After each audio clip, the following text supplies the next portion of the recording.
Hi friends, welcome to the commerce KSET NET achievers YouTube channel. ಈ ವಿಡಿಯೋದಲ್ಲಿ ನಾನು ನಿಮಗೆ UGC ನೆಟ್ ಅಡ್ಮಿಟ್ ಕಾರ್ಡು ಯಾಕೆ ಡೌನ್ಲೋಡ್ ಆಗ್ತಿಲ್ಲ ಅಂತೇಳಿ ಈ ವಿಡಿಯೋದಲ್ಲಿ ನಿಮಗೆ ತಿಳಿಸ್ಕೊಡ್ತೀನಿ. ಅದಕ್ಕೆ ಸೊಲ್ಯೂಷನ್ ಏನಂತ ಕೂಡ ತಿಳಿಸ್ಕೊಡ್ತೀನಿ. ಸೊ ಹಾಗಾಗಿ ಈ ವಿಡಿಯೋನ ಪೂರ್ತಿಯಾಗಿ ನೋಡಿರಿ. ನೀವು ವೆಬ್ಸೈಟ್ಗೆ ಹೋದ ತಕ್ಷಣ ನಿಮ್ಗೆ ಗೊತ್ತಿದೆ ಆಲ್ರೆಡಿ, ಡೈರೆಕ್ಟ್ ವೆಬ್ಸೈಟ್ಗೆ ಬನ್ನಿ. ವೆಬ್ಸೈಟಿಗೆ ಬಂದ ತಕ್ಷಣ ನೀವು ಕೂಡ ಡೈರೆಕ್ಟ್ ಅಡ್ಮಿಟ್ ಕಾರ್ಡ್ ಡೌನ್ಲೋಡ್ ಮಾಡೋಂಥ ಸೀಟಿಗೆ ಬರ್ತೀರಾ. ಬಂದ ತಕ್ಷಣ ಈ ರೀತಿ ಪೇಜ್ ಓಪನ್ ಆಗುತ್ತೆ. ನಿಮಗೆ ಓಪನ್ ಆದ ತಕ್ಷಣ ನೋಡಿರಿ, ಇಲ್ಲಿ ನೀವು ಅಪ್ಲಿಕೇಶನ್ ನಂಬರ್ನ ಎಂಟರ್ ಮಾಡಿರಿ. ನಾನು ಇಲ್ಲಿ ಪೇಸ್ಟ್ ಮಾಡ್ತಾಯಿದ್ದೀನಿ, ಕಾಪಿ ಮಾಡ್ಕೊಂಡಿದ್ದೆ. ಇಲ್ಲಿ ಡೇಟ್ ಆಫ್ ಬರ್ತ್ನ ಹಾಕ್ತೀರಾ, ಹಾಕಿರಿ. ಆಮೇಲೆ ಇಲ್ಲಿ ಮಂತ್ನ ಹಾಕಿ,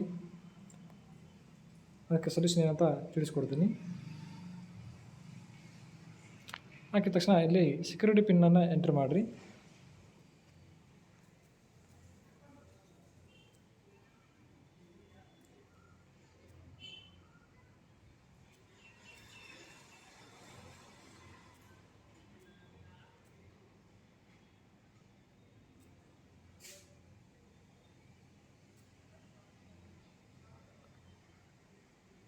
ಎಂಟ್ರಿ ಮಾಡಿದ್ಮೇಲೆ ಇಲ್ಲಿ ಸಬ್ಮಿಟ್ ಅಂತ ಕೊಡ್ರಿ.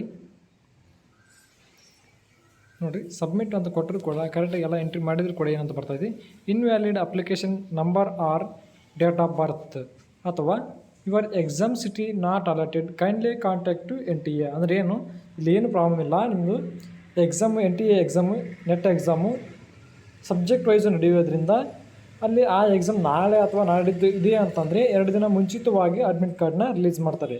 ಸೊ ಈಗ ಯಾಕೆ ನಿಮ್ಮ ಅಡ್ಮಿಟ್ ಕಾರ್ಡು ಡೌನ್ಲೋಡ್ ಆಗ್ತಿಲ್ಲ ಅಂತಂದರೆ, ಇನ್ನು ನಿಮ್ಮ ಎಕ್ಸಾಮಿನ ಡೇಟಿನ ಫೈನಲ್ ಆಗಿಲ್ಲ. ಅಂದರೆ ಏನರ್ಥ, ನಿಮ್ಮದು ಡೇಟ್ ಫೈನಲ್ ಆಗಿಲ್ಲ ಅಂದರೆ ನಿಮ್ಮ ಸಬ್ಜೆಕ್ಟ್ ಇದೆಯಲ್ಲ, ಆ ಸಬ್ಜೆಕ್ಟಿಂದು ವಿತಿನ್ 2 ಡೇಸ್ ಇದೆ ಅಂತಂದರೆ ಆಗ ಮಾತ್ರ ನಿಮ್ಮ ಅಡ್ಮಿಟ್ ಕಾರ್ಡು ಡೌನ್ಲೋಡ್ ಆಗುತ್ತೆ. ಆಗ ನೀವು ಡೌನ್ಲೋಡ್ ಮಾಡ್ಕೋಬೋದು. ಸೊ ಹಾಗಾಗಿ ಅದೊಂದೇ ಪ್ರಾಬ್ಲಮ್ಮು, ನೀವು ತಲೆ ಕೆಡಿಸ್ಕೊಳ್ಳೋಂಥ ಅವಶ್ಯಕತೆಯೇ ಇಲ್ಲ. ಸೊ ಹಾಗೆ ನೀವು ಆಗಾಗ ಚೆಕ್ ಮಾಡ್ಕೊಳ್ತಾ ಇರಿ, ಗೊತ್ತಾಗ್ತಾ ಇರುತ್ತೆ. ಅಡ್ಮಿಟ್ ಕಾರ್ಡ್ ಡೌನ್ಲೋಡ್ ಆಯಿತು ಅಂತಂದರೆ ವಿತಿನ್ 2 ಡೇಸಲ್ಲಿ ನಿಮ್ಮ ಎಕ್ಸಾಮ್ ಕೂಡ ಕಂಡಕ್ಟ್ ಆಗುತ್ತೆ. ಡೇಟ್ ಶೀಟ್ ಕೂಡ ಕೊಡ್ತಾರೆ, ಯಾವ್ಯಾವ ಸಬ್ಜೆಕ್ಟು ಯಾವ್ಯಾವ ಡೇಟಿಗೆ ಅಂತೇಳಿ. ಸೊ ಹಾಗಾಗಿ ಡೌನ್ಲೋಡ್ ಆಗ್ತಿಲ್ಲ. ಸೊ ಈ ವಿಡಿಯೋ ನಿಮಗೆ ಇಷ್ಟ ಆಗಿದ್ದರೆ ಲೈಕ್ ಮಾಡಿ, ಶೇರ್ ಮಾಡಿ, ಹಾಗೆ ಮೊದಲನೇದಾಗಿ ನೋಡ್ತಾ ಇದ್ದರೆ ಸಬ್ಸ್ಕ್ರೈಬ್ ಮಾಡ್ಕೊಳ್ಳಿ. Thanks for watching this video.